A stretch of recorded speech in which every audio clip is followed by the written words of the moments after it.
Sit ready. Attention.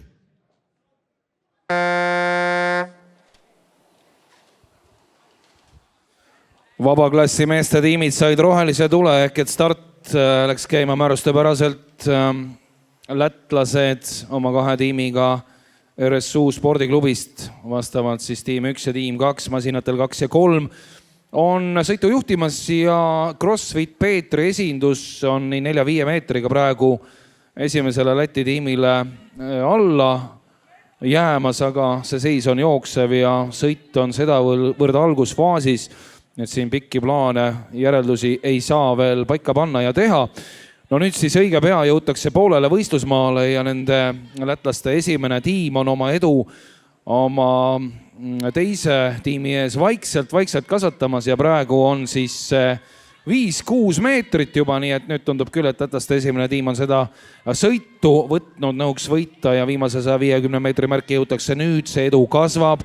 CrossFit Peetri esindus hakkab lätlaste teisele võistkonnale lähenema ja läks just nendest ka mööda. Ja nüüd kas suudetakse Läti võistkonnale, kes hetkel liidripositsioonil on, hakata ka järele võtma, aga tundub, et mitte.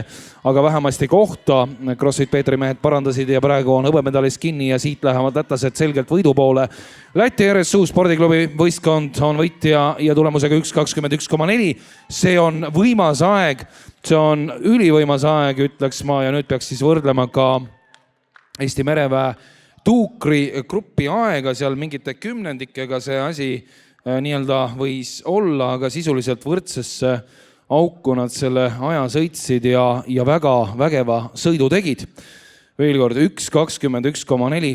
Teine koht kuulub CrossFit Peetri esindusele 1.23, nii et põhjust on poodiumile tulla neilgi hõbemedalit vastu võtma ja kolmandal positsioonil 1.24-ga lätlaste teine esindus, nii et see sõit oli väga põnev, väga võitluslik